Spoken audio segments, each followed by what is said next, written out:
ಮೊದಲನೇದಾಗಿ ನನ್ನ ಗುರುಗಳು, ನನ್ನ ಯಜಮಾನರು ಆದ ವಿಷ್ಣು ಸರ್ಗೆ ಅವರ ಪಾದಾರವಿಂದಗಳಿಗೆ ವಂದಿಸಿ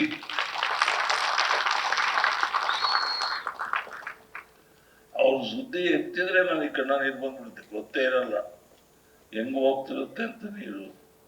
ಅಂತ ಒಂದು ನಮ್ದು ಆವಿರ್ಭಾವ ಸಂಬಂಧ. ನನಗೆ ಯಾವತ್ತೂ ಅವರು ಪ್ರೊಡ್ಯೂಸರು, ಅವ್ರ ಹೀರೋ ಅನ್ನೋ ಲೆವೆಲ್ಲೇ ನಾವು ನಡೆದುಕೊಂಡಿಲ್ಲ. ಒಂದೇ ಫ್ಯಾಮಿಲಿಯನ್ನಾಗಿದ್ವಿ, 3 ಸಿನಿಮಾ ಮಾಡಿದೆ. ಬೈ ಚಾನ್ಸ್ ಅವ್ರು ಏನಾದರೂ ಇದ್ದಿದ್ರೆ ಇನ್ನ 3 ಸಿನಿಮಾ ಮಾಡ್ತಿದ್ದೆ. ಅವರು ಯಾವತ್ತು ನಾನು ಒಂದ್ಸಲ ಮನೆಗೆ ಹೋಗದೇ ಇದ್ರೆ ಯಾಕೆ ಬಂದಿಲ್ಲ, ಯಾಕೆ ಸಿನಿಮಾ ಮಾಡ್ತಿಲ್ಲ, ಬಾ ಮನೆಗೆ ಅಂತ ಕರೆಯೋರು. ಒಂದ್ಸಲ ಲಾಸ್ಟ್ ಹೋದೆ, ಇಲ್ಲ ಸರ್ ಒಂದು ಸ್ವಲ್ಪ ದುಡ್ಡಿನ ತೊಂದರೆ ಇದೆ, ಅದಕ್ಕೆ ಮಾಡ್ತಿಲ್ಲ. ಯಾರು ದುಡ್ಡು ಕೇಳಿದ್ರೆ ನಿನಗೆ, ಸ್ಟಾರ್ಟ್ ಮಾಡಿ ಸಿನಿಮಾ ಅಂತ ಯಜಮಾನ ಮಾಡಿದ್ದು ಸ್ಟಾರ್ಟ್, ದುಡ್ಡಿಲ್ದಲೇ. ಆಮೇಲೆ ಯಜಮಾನ ಡಬ್ಬಿಂಗ್ ಟೈಮಲ್ಲಿ ಅವ್ರಿಗೊಂದು 5 ಲಕ್ಷ ರೂಪಾಯಿ ಡಬ್ಬಿಂಗ್ ಟೈಮಲ್ಲಿ ದುಡ್ಡು ಕೊಡ್ಬೇಕಾಯ್ತು. ನಾನು ಶನಿವಾರ ಹೊತ್ತು ಹೇಳ್ಬಿಟ್ಟೆ, ಡಬ್ಬಿಂಗ್ 5 ಲಕ್ಷ ಕೊಡ್ತೀನಿ ಸರ್, ಬಂದ್ಬಿಡಿ ಅಂತ. ನಾಗೇಶ್ ಕುಮಾರ್ ಅವರು ನಮಗೆ ಇವರು ನಮ್ಮ ವೆಂಕಟೇಶ್ವರ ಸ್ವಾಮಿ ಇದ್ದಂಗೆ, ತಿರುಪತಿ ಅವರೇ ಫೈನಾನ್ಸ್. ಇವ್ರು ಶನಿವಾರ ಕೊಡ್ತೀನಿ ಅಂದ್ರು, ಶನಿವಾರ ಹೋದೆ, ಯಾವುದು ದುಡ್ಡು ಬಂದಿಲ್ರಿ ಆಗಲ್ಲ ಅಂತ ಹೇಳ್ಬಿಟ್ರು. ನಾನು ಡಬ್ಬಿಂಗ್ ಕರೆಸ್ಬಿಟ್ಟಿದ್ದೀನಿ ಕೊಡ್ತೀನಿ ಅಂತ. ಅಲ್ಲಿ ಡಬ್ಬಿಂಗ್ ಮಾಡ್ತಾರೆ ವಿಷ್ಣು ಸರ್, ಅವ್ರಿಗೆ 5 ಗಂಟೆಗೆ ಕೊಡಬೇಕು ದುಡ್ಡು. ನಾಗೇಶ್ ಕುಮಾರ್ ಸೋಮವಾರ ಕೊಡ್ತೀನಿ ರೀ, ಸೋಮವಾರ ಇಸ್ಕೊಂಡು ಹೋಗ್ರಿ ಅಂದ್ಬಿಟ್ರು. ಹೆಂಗಪ್ಪ ವಾಪಸ್ ಹೋಗೋದು ಅಲ್ಲಿಗೆ ಸ್ಟುಡಿಯೋ ಹತ್ರ ಅಂತ ನಾನು ನಮ್ಮ ದೇವ ಅವ್ರಿಗೆ ಅಸೋಸಿಯೇಟ್ ಡೈರೆಕ್ಟರ್ಗೆ ಹೇಳಿದೆ, ಇಲ್ಲ ಒಂದು 2 ರೀಲ್ ಪೆಂಡಿಂಗ್ ಮಾಡಿಬಿಟ್ಟು ಡಬ್ಬಿಂಗ್ ಮಾಡೋಕ್ಕೆ ಹೇಳು, ಸೋಮವಾರ ನಾನು 5 ಲಕ್ಷ ಕೊಟ್ಮೇಲೆ ಡಬ್ಬಿಂಗ್ ಮಾಡಲಿ ಅಂತ. ಆಯ್ತು ಸರ್ ಹೇಳ್ತೀನಿ ಅಂತ ಹೇಳಿದೆ ಸರ್ಗೆ. ನಾನು 6 ಗಂಟೆ ಆಗೋಯ್ತು, ಇನ್ನು ಮುಗಿದು ಹೋಯ್ತೆ, ಹೋಗಿದ್ದಾನೆ ಅಂತ ನಾನು ಸೀದಾ ಚಾಮುಂಡೇಶ್ವರಿಗೆ ಹೋದ್ರೆ ಅಲ್ಲೇ ನಿಂತಿದ್ರು. ನಾನು ಹೋಗಿದ್ದಾರೆ ನಾನು ಹೋದ್ರೆ, ಏನ್ರಿ 5 ಲಕ್ಷ ಸೋಮವಾರ ಕೊಡ್ತೀರಾ, 2 ರೀಲ್ ಪೆಂಡಿಂಗ್ ಇಡ್ಬೇಕಾ, ಓ ಇದು ಬೇರೆನಾ, ಆಯ್ತು 2 ರೀಲ್ ಪೆಂಡಿಂಗ್ ಇಟ್ಟಿದ್ದೀನಿ ನೋಡಿ ಬರ್ತೀನಿ ಅಂತ ಹೋದ್ರು. ಆಮೇಲೆ ದೇವ ಹೇಳಿದ, ಇಲ್ಲ ಸರ್ ಪೂರ ಮಾಡಿಬಿಟ್ರು, ಯಾವುದು ಪೆಂಡಿಂಗ್ ಇಟ್ಟಿಲ್ಲ. ಇದೇ ಫಸ್ಟ್ ಟೈಮು ಪ್ರೊಡ್ಯೂಸರ್ಗೆ ಆ ರೀತಿ ಮಾಡೋದು ಅವ್ರು ಫಸ್ಟ್ ಟೈಮ್ ಅಂತ ನನಗೆ ಯಾರೋ ಬೇರೆಯವರೆಲ್ಲ ಹೇಳಿದ್ದು. ಅಂತ ಒಂದು ಮನೋಭಾವ ನಮ್ಮ ಮೇಲೆ, ನಮ್ಮ ಅಭಿಮಾನ ಬಹಳ ಇತ್ತು ಅಂತ. ವಿಷ್ಣು ಸರ್ ಇದ್ದಿದ್ರೆ ಇನ್ನೂ ದೊಡ್ಡ ಮನುಷ್ಯ ಅಂತ ಒಂದು ಸಿನಿಮಾ ಮಾಡ್ತಿದ್ದೆ. ಇನ್ನೂ ಸಿನಿಮಾ ನಾನು ಈ ಲೆವೆಲ್ಗೆ ಇರ್ತಿರ್ಲಿಲ್ಲ, ತುಂಬ ಚೆನ್ನಾಗಿರ್ತಿದ್ದೆ. ಆದ್ದರಿಂದ ಅವ್ರು ನಾನು ನೆನೆಸ್ಕೊಳಕ್ಕೆ ಆಗಲ್ಲ. ವೇದಿಕೆ ಮೇಲಿರುವ ಎಲ್ಲ ಗಣ್ಯರಿಗೆ, ನನ್ನ ಸ್ನೇಹಿತರಿಗೆ ಎಲ್ಲ ವಂದಿಸಿ, ನಮ್ಮ ವೆಂಕಟಸ್ವಾಮಿ ಬಹಳ ದೊಡ್ಡ ಮನುಷ್ಯ, ಅವ್ರ ಬಗ್ಗೆ 2 ಮಾತು ಹೇಳಲೇಬೇಕು. ಅವ್ರ ನನಗೆ ಸಿನಿಮಾ ತಾಣಕ್ಕೆ ಬಂದಿದ್ದ ದಿವಸದಿಂದ ಇವತ್ತವರೆಗೂ ಅದೇ ವಿಶ್ವಾಸ, ಅದೇ ಪ್ರೀತಿಯಾಗಿದ್ದಾರೆ. ಯಾವುದಕ್ಕೂ ಅವರು ಯೋಚನೆ ಮಾಡಲ್ಲ. ಆ ಥರ ಒಂದು ವ್ಯಕ್ತಿ. ಅವ್ರಿಗೂ ಸ್ವಲ್ಪ ಎಲ್ಲರೂ ತೊಂದರೆ ಬಂದಿದೆ ರಿಲೀಸ್ ಟೈಮಲ್ಲಿ. ನಮ್ಮ ಶಿವಪ್ರಕಾಶ್ ವಕೀಲರು ಸಾಲ್ವ್ ಮಾಡಿಕೊಟ್ಟಿದ್ದಾರೆ, ಅದರಿಂದ ಏನು ತೊಂದರೆ ಆಗಲ್ಲ ಅಂತ ಅನ್ಸ್ಕೊಂಡು ನಾವು ರಿಲೀಸ್ ಮಾಡೋಕ್ಕೆ ಪ್ಲಾನ್ ಮಾಡ್ತಿದ್ದೀವಿ. ಅವ್ರಿಗೆ ನಮ್ಗೆಲ್ಲರಿಗಿಂತ ಮುಖ್ಯವಾಗಿ ಅವರಿಗೆ ದೇವರು ಒಳ್ಳೇದು ಮಾಡಲಿ. ಅವರು ಭಾಳ ದುಡ್ಡು ಖರ್ಚು ಮಾಡಿದ್ದಾರೆ.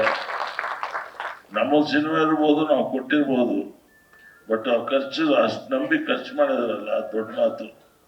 ಅವ್ರಿಗೆ ಒಳ್ಳೇದಾಗಲಿ, ದೇವರವ್ರಿಗೆ. ಇನ್ನೂ ಬೇಕಾದ್ರೆ ನನ್ನ ಹುಚ್ಚನ ಅವ್ರಿಗೆ ಕೊಟ್ಟಿದ್ದೀನಿ, ಹುಚ್ಚನ ಅವರೇ ರಿಲೀಸ್ ಮಾಡಿದ್ದಾರೆ ಸುದೀಪ್ದವ್ರದ್ದು, ಅದು ಚೆನ್ನಾಗಿ ಹೋಗುತ್ತೆ ಅಂತ ಒಂದು ನಂಬಿಕೆ ಇದೆ. ಇದನ್ನು ದಯಮಾಡಿ ನಾನೆಲ್ಲ ಹೀರೋಗಳ ಅಭಿಮಾನಿಗಳಿಗೆ ಕೈ ಮುಗಿದು ಕೇಳ್ಕೊಳ್ತೀನಿ, ನಿಮ್ಮೆಲ್ಲ ಅಭಿಮಾನಿಗಳಿಗೆ ಹೇಳಿ, ವಿಷ್ಣು ಸರ್ ಬಗ್ಗೆ ಸ್ವಲ್ಪ ಗೌರವ ಮಾಡಿ, ನಿಮ್ಮೆಲ್ಲ ಅಭಿಮಾನಿಗಳು ಬಂದು ಸಿನಿಮಾ ನೋಡಿ ಅಂತೇಳಿ. ಅವಾಗ ಒಂದು ದೊಡ್ಡ ಹಿಟ್ಟಾಗುತ್ತೆ. ಎಲ್ಲ ಅಭಿಮಾನಿಗಳು, ಸುದೀಪ್ ಅಭಿಮಾನಿಗಳು ಇರ್ಬೋದು, ದರ್ಶನ್ ಅಭಿಮಾನಿಗಳು, ಯಶು, ಎಲ್ಲ ಅಭಿಮಾನಿಗಳು ಬಂದು ಏನೋ ಒಂದು ದೊಡ್ಡ ಹೀರೋ, ದೊಡ್ಡ ಇವರಲ್ಲ ಅಂತ ವಿಷ್ಣು ಸರ್ ಬಗ್ಗೆ ಗೌರವ ಇಟ್ಟು ಸಿನಿಮಾ ನೋಡಿ ದೊಡ್ಡ ಅವೆಲ್ಲ ಚೆನ್ನಾಗಿ ಹೋಗಿ ಮಾಡಿ. ನಿಮ್ಮೆಲ್ಲರ ಆಶೀರ್ವಾದ ಇರಲಿ. ದಯಮಾಡಿ ಈ ಕನ್ನಡ ಚಿತ್ರರಂಗದಲ್ಲಿ ಈ ನಮ್ಮ ರಮೇಶ್ ಭಟ್ ಸರ್ ಹೇಳಿದಂಗೆ ಸಿನಿಮಾ ಅಂದ್ರೆ ಒಂದು ಮನೆತನ ಗೌರವವಾಗಿ ಬಂದು ಸಿನಿಮಾ ನೋಡೋಕ್ಕೆ ನಡೀರಿ ಹೋಗೋಣ ಅನ್ನಂಗೆ ಕಥೆ ಇರ್ಬೇಕು ಸಿನಿಮಾ ಟೈಟ್ಲು. ಈಗ ಬರ್ತಾವೆ ಡೆವಿಲ್ಲು, ಮ್ಯಾಪ್ಸು, ಮಾರ್ಕು,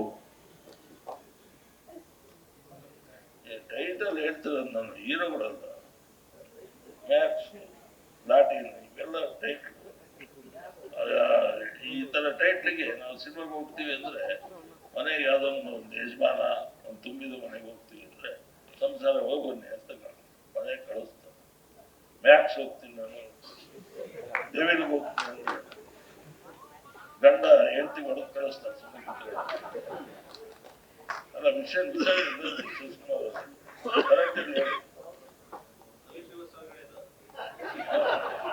ಓ ಇಲ್ಲ ಸಾರಿ ಸರಿ ಇಲ್ಲ, ನಾನ್ ಮಾಡಿರೋದು ತಪ್ಪೇ ನಾನು ಹೇಳ್ತಿರೋದು. ನನ್ನ ಮನಸ್ಸಿಗೆ ಅನ್ಸಿದ್ದು ಹೇಳ್ಬಿಟ್ಟೆ, ತಪ್ಪೇನಿಲ್ಲ. ಆದ್ರಿಂದ ದಯಮಾಡಿ ಇನ್ನು ನಿರ್ಮಾಪಕರು ಮಂಜೂರು ಇದ್ದಾರೆ, ಫ್ಯಾಮಿಲಿ ಬಂದು ಸಿನಿಮಾ ನೋಡೋಂಥ ಸಿನಿಮಾ ಮಾಡಿ. ಈಗ ಮಗನ ಸಿನಿಮಾ ಮಾಡಿದ್ರೆ ಮಾರುತ ಅಂತ ಟೈಟ್ಲ್ ಇಟ್ಟಿದ್ದಾರೆ, ನಮಗೆ ಸಂತೋಷ ಆಗುತ್ತೆ. ಆ ಥರ ಟೈಟ್ಲ್ ಇದ್ದಾರೆ. ಪಿಕ್ಚರ್ಗಳು ನೋಡೋಣ, ವಿಷ್ಣುಪ್ರಿಯ ಅಂತ ಮಾಡಿದ್ರು ನಮ್ಮಿರೋದೆ, ಅಂಥವೆಲ್ಲ ಸಿನಿಮಾ ನೋಡೋಣ ಅನ್ಸುತ್ತೆ. ಅದು ಬಿಟ್ಟು ಈ ಟೈಟ್ಲ್ ಕೇಳಿಬಿಟ್ರೆ ಪೇಪರ್ ನೋಡಿಬಿಟ್ರೇನೆ ಇದು ಯಾವ ಸಿನಿಮಾ, ಕನ್ನಡನೋ ಇಂಗ್ಲೀಷ್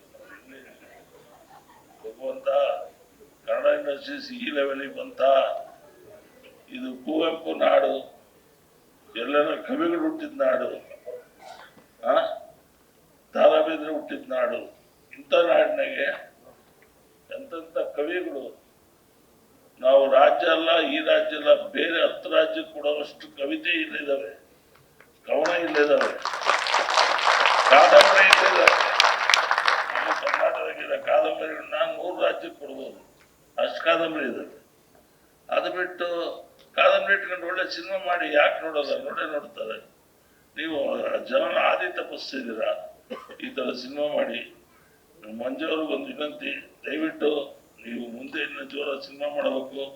ಫ್ಯಾಮಿಲಿ ಟೈಟ್ಲ್ ಇಡ್ಬೇಕು. ಫ್ಯಾಮಿಲಿ ಬರೋಂಥ ಪಿಕ್ಚರ್ ಜಮೀನ್ದಾರ ಅವರ ಒಳ್ಳೊಳ್ಳೆ ಟೈಟ್ಲ್ ನೀವು ಸಿನಿಮಾ ಮಾಡಿದ್ದೀರಾ. ಆ ಥರ ಸಿನಿಮಾ ಮಾಡಿ. ನಮ್ಮ ರಮೇಶ್ ಯಾದವ್ ಅವರು ಒಳ್ಳೆ ದೊಡ್ಡ ಪ್ರೊಡ್ಯೂಸರು, ದೊಡ್ಡ ಸಿನಿಮಾ ಮಾಡಿದ್ದಾರೆ. ಅವ್ರು ಯಾಕೆ ವೇದಿಕೆ ಮೇಲೆ ಸಂಕೋಚ ಆಯ್ತು.